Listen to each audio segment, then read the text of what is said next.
कहां होगी? ये सारी व्यवस्था समझना।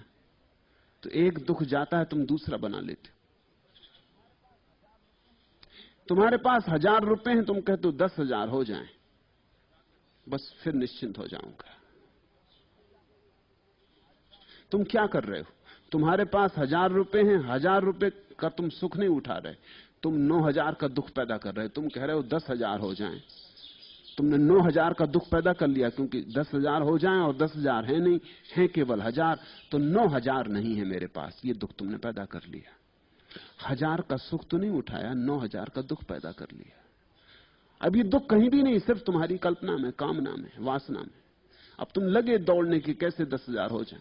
एक दिन 10,000 भी हो जाएंगे, लेकिन उस दिन तुम कहोगे कि अब लाख से बिना काम नहीं चलेगा। चीजों के भाव भी बढ़ गए और जिंदगी कहां से कहां चली गई। और निश्चित ही जिस आदमी के पास 1000 रुपए थे, उसकी आकांक्षाएं बहुत से बहुत 10,000 तक दौड़ सकती थी। वो भी जानता था इससे ज्यादा की आकांक्षा करना सीमा के बाहर जाना होगा। गरीब की आकांक्षाएं भी गरीब होती, ख्याल रखना। अब गरीब आदमी ऐसा झाड़ के नीचे बैठा हुआ सपने नहीं देखता कि मैं सम्राट हो जाऊं। ये बात जरा इतनी फिजूल लगती, इतनी मूर्खतापूर्ण लगती कि ये होने वाली नहीं, ठीक रपास नहीं। सम्राट होने की बात क्या मतलब है? कुछ हल नहीं होता। गांव का भिखारी यही सोचता है कि इस गांव में मैं सबसे धनी भिखारी कैसे हो जाऊं, ज्यादा से ज्यादा। कहां होगी? ये सारी व्यवस्था समझना। तो एक बस इससे ज्यादा उसकी आकांक्षा नहीं होती, सबसे बड़ा भिखारी कैसे हो जाऊं। गरीब की आकांक्षा भी गरीब होती, अमीर की आकांक्षा भी अमीर होती, और ये बड़ा मजा है। तो गरीब अगर 1000 रुपए थे, 10,000 की सोचता था। जब वो 10,000 उसके पास हो गए तो अब वो अमीर हो गए, अब वो लाख की सोचता है और 90,000 का दुख पैदा कर लेता है। इसलिए अमीर आदमी ज्यादा दुख में पड़ता चला जाता है, क्योंकि जैसे जैसे उसकी संपदा बढ़ती है वैसे वैसे वासना की हिम्मत बढ़ती है। वो सोचता है कि जब 10,000 कमा ली तो लाख क्यों नहीं कमा सकता, बल आ गया।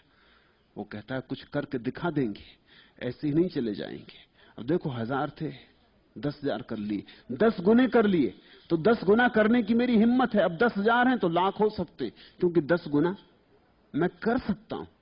मगर ये कहां रुकेगा? जब लाख हो जाएंगे तो 10 लाख की सोचने लगेगा।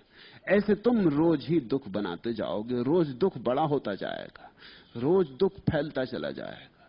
एक दिन तुम अगर पाते हो कि तुम दुख में घिरे खड़े हो, सब तरफ दुख से भरे पड़े हो, दुख के सागर में डूबे हो, तो किसी और की जिम्मेवारी नहीं, तुमने अपनी ही वासनाओं की छाया की तरह दुख पैदा कर लिया है। दुख से मुक्त होना है तो सीधे दुख से मुक्त होने का कोई उपाय नहीं, वासना को समझो और अब वासनाएं मत फैलाओ। सुख का उपाय है जो है उसका आनंद लो, जो नहीं है उसकी चिंता ना करो। दुख का उपाय है जो है उसकी तो फिक्र ही मत लो, जो नहीं है उसकी चिंता करो। दुख का अर्थ है अभाव पर ध्यान रखो, भाव को भूलो।